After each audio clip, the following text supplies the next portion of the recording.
Hi there, so it's Andy here for Go Nomad, aka Pigs on Bikes, and I'm sitting here in something like that, small village in El Salvador. When we first got into El Salvador, we did a walking tour with EC Tours of San Salvador, okay, and it was a fantastic tour, and it's well worth doing, and it's free, okay, and you pay with tips at the end. So anyway, here's a quick video on what we did. Check this out.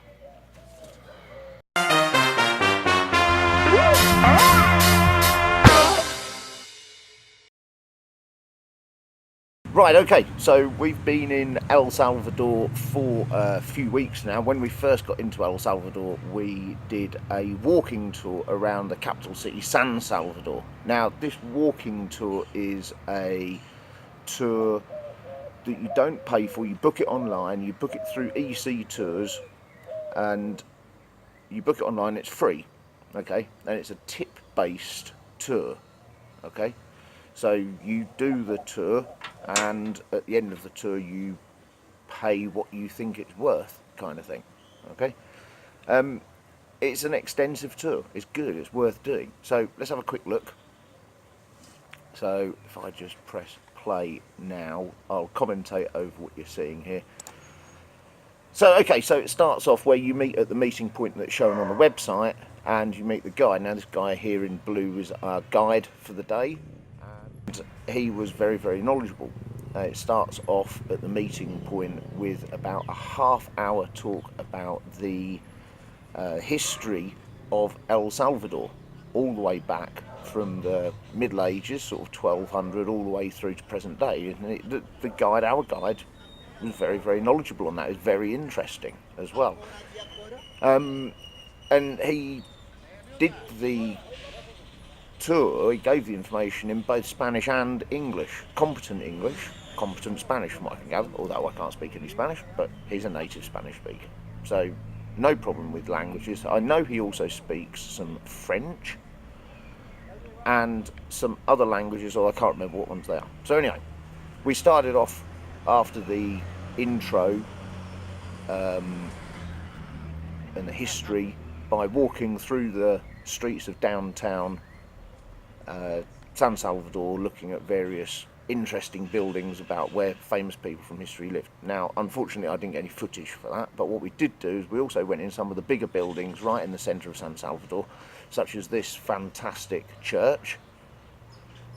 And normally when we go in religious buildings and things like that, I'm a little wary of taking footage because I'm not always certain whether it's a respectful thing to do, if you see what I mean, or whether people actually like it or not. But our guide was like, nope, fine in here, crack on, take as many pictures. He encouraged us to take pictures, encouraged us to take video. So I did this kind of thing, jumped right in the middle of it, and got stuck in with taking some GoPro.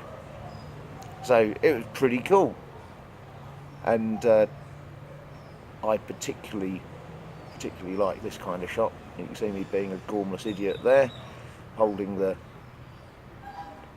gimbal and the GoPro. But this is quite a cool little church. And we stopped at several buildings on the way, on the walk, and the walk lasted probably around 2.5 hours actually. So it was extensive, and that is including the half hour at the beginning of it.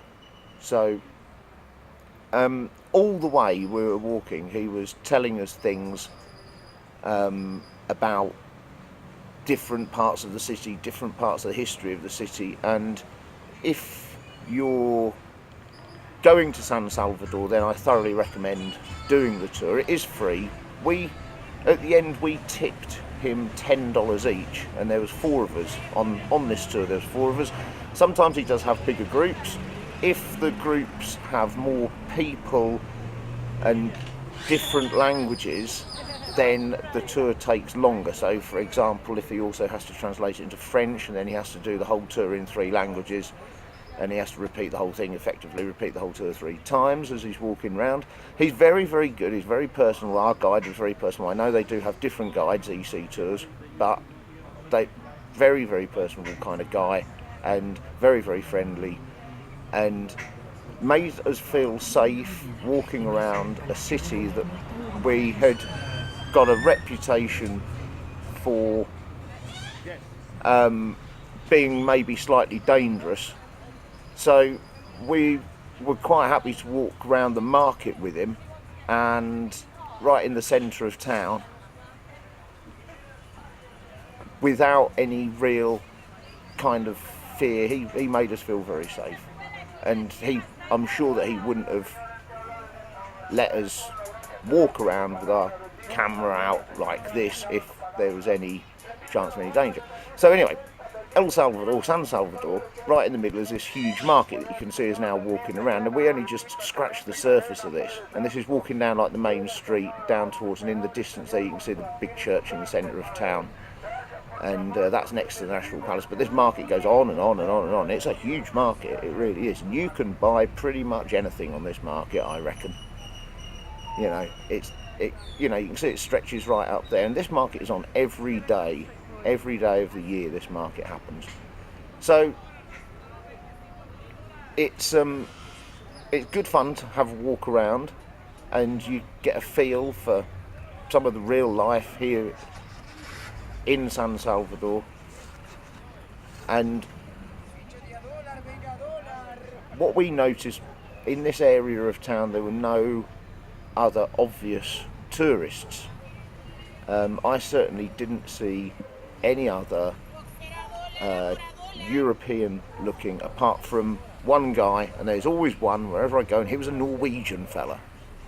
Yeah, and he was there with his lady friend, and he lived in San Salvador and she was visiting, so he was showing her around. But they were the only two out of all these thousands and thousands of people that we walked past, and the only two Western faces that we saw.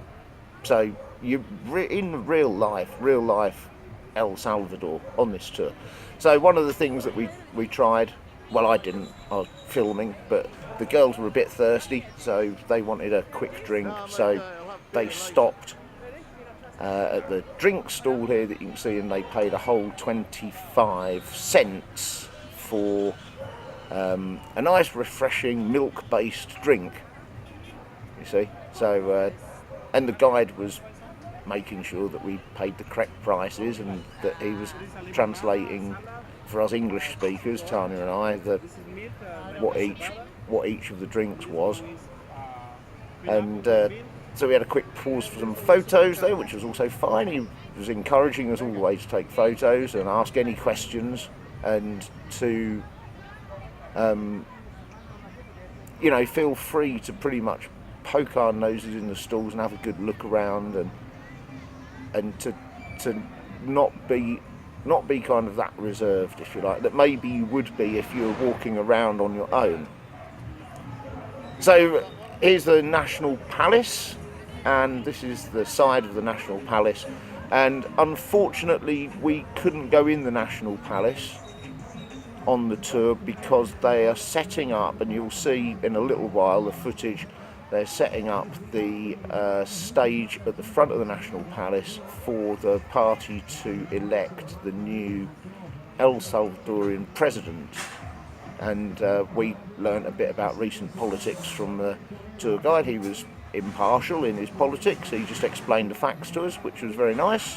And he said that the stage area that they're building for the inauguration, or whatever it is, of the new president would be set up over the next few days, and therefore we couldn't actually go in the National Palace, which was a slight shame, but hey ho, it's one of these things. And blurry video just there, hang on, there we go, right. So yeah, so we're walking down there, and then on the other side, on the left hand side here, you can see the church in the centre of the city as well. And this church was destroyed by an earthquake several years ago, and it was only recently rebuilt. in the last few years. So this church is brand new, and again we decided not to go in this church. We couldn't go in that church. I can't remember the reason why, but it was a valid reason, and I'm not certain that you can go in there on the tour anyway. This is one of the churches that we didn't go in, but we did go in several other churches, and actually, to be honest, by the time we got to the end of the tour, we were somewhat churched out. Okay, so down into the main square now, and you can see on the right hand side here that there's several people, there's lots of the local town folks sitting around, and mainly middle-aged men for some reason. I'm not certain why that is, but sitting around there. You can see the front of the National Palace, and you can see that they've got the rails up ready for the celebration. So anyway, we moved a little bit further on now. Now this building here that you can see that's just gone round there, this is the square in the middle, and that building right in front of you there was the first casino in El Salvador, and the building with all the arches that was on the, there you just got a glimpse of it on the left there, that was all accommodation for people who wanted to stay in town whilst they went to the casino. And then in the middle of this square you've got the plaza, you've got the big statue-y thing, which I'm not sure what all that was about, because I don't speak or read Spanish. So, but it was all cool. Now, if you look on the right-hand side here, you can see this amazing church. Now, on the outside, it looks like not particularly inspiring architecturally. You'll get another glimpse of it there, with a guide walking in front of it. Not particularly inspiring architecturally from the outside. Kind of maybe a little bit even Russian in Soviet era Russian concrete square building, but actually when you get inside it, you'll see this in a minute, that is actually quite phenomenal. This statue, of course, is typical of any square in town, in a town centre, where it's frequented by pigeons, if you know what I mean. But it's still really cool, and we had a good look around it, and we hung around here for a little while, and we were learning all about the other buildings around the town centre, and also more about the history, the more recent history, sort of from the 1970s onwards, and a little bit of the revolutionary history and things like that as well. And that was all very good, all very interesting. So if you're going to go on the tour, I recommend that you take, and it depends what time of year you're going. We're going in the start of the wet season now, so it's now the end of May, beginning of June time. This was actually the third week in May. I recommend taking a raincoat or an umbrella, because rain is quite frequent at this time of year, although later in the afternoon. And take some water, and obviously wear some shoes suitable for walking around a city for 2 or 3 hours in. So maybe high heels isn't a particularly suitable choice of footwear. They never fit me very well anyway, so I decided just to wear trainers in this instance. So there you can see the pigeons roosting on the head of the poor statue there. But anyway, so that was enough of that. We had a good look around there, and you can see the guide explaining in Spanish to the 2 Mexican ladies that joined us on the tour, and I took that opportunity to have a quick look around the statue with the GoPro. So anyway, he's like, come on, let's go and have a look at this church. So here we are inside this church. Now this church is, it doesn't look all that from the outside, but when you get inside you see how it was designed. Interesting things about this church is that 3 of the 4 walls of it and the roof have inlaid stained glass in them, so you can see the stained glass in front of us there at the sides. It's a weird design, this, because it's not in the usual crucifix form of most churches. You can see the stained glass in the wall there, which actually forms a giant eye, and then I just did an upside downy kind of thing with a camera there just to show the roof off. And here we are, and I'm just sitting down there, and he says, come on, sit down and I'll explain to you what this is all about. And again, he's speaking to us in English, and of course that gives the chance for the Mexican Spanish speaking ladies to also walk around and take some photos, which is all pretty good. Pardon me. So he's very knowledgeable about all the buildings that we went in, this guide, and it's stuff that you wouldn't have known or you wouldn't have figured out if you just walked in there on your own. So, and bearing in mind that we paid $10, and that seemed to be acceptable. He didn't grumble about that. There was 4 of us, so it was kind of like $40 for 2.5 hours.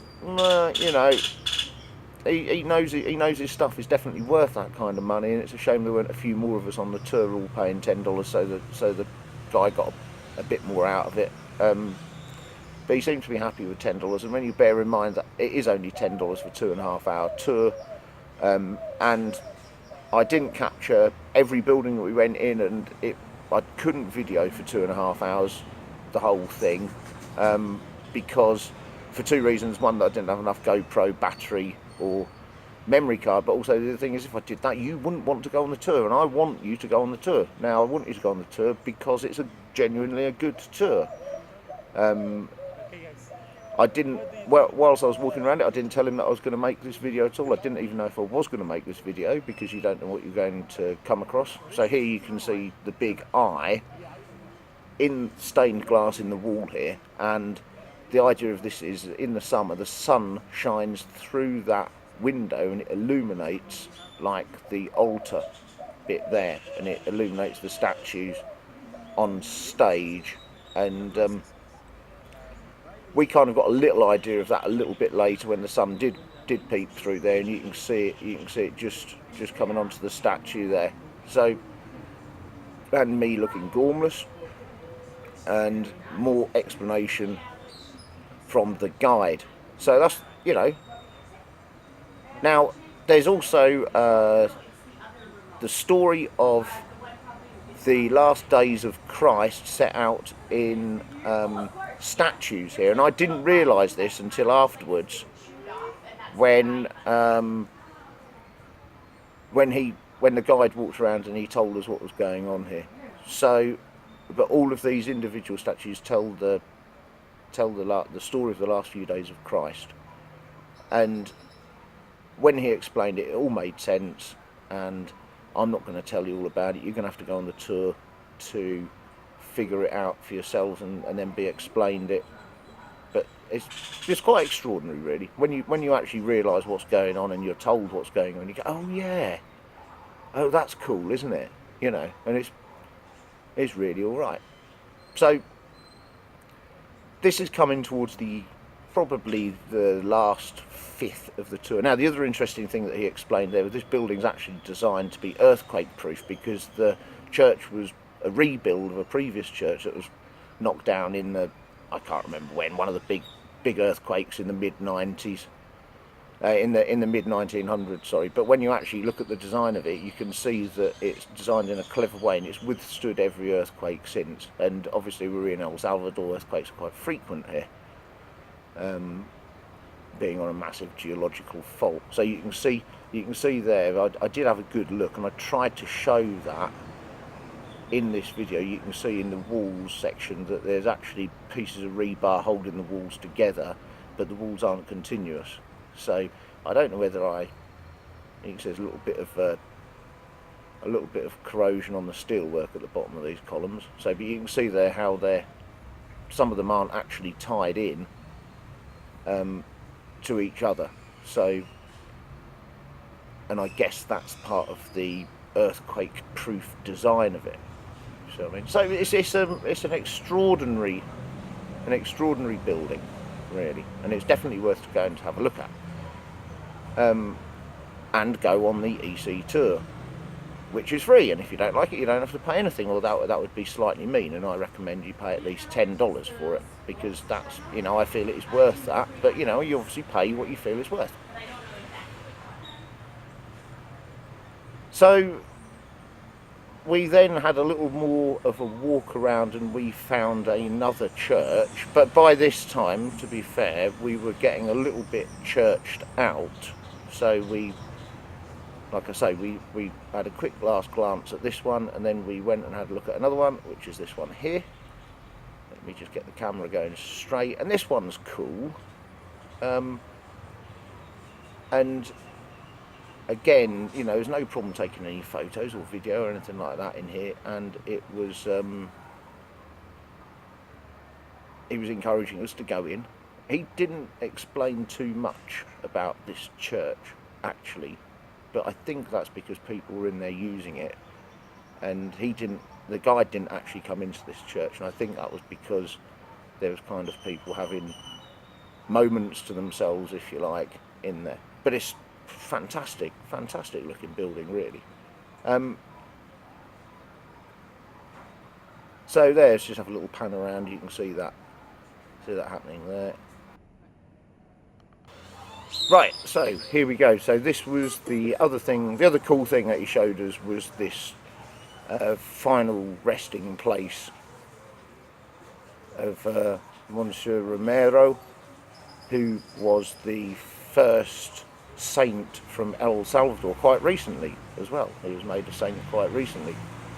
And this is considered a particularly holy place for people in El Salvador, and again, it's no problem for us to go in there and visit it, and it was free of charge to get in. We didn't have to pay anything, although the guide said that what he does is he covers the costs of our entry fees, because it's not really very much. It was like $1.50 to go in the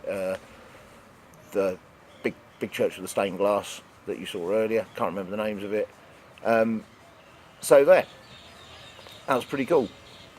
Anyway, so check out EC Tours free walking tour of San Salvador, because it's definitely worth looking at. It's definitely worth going on.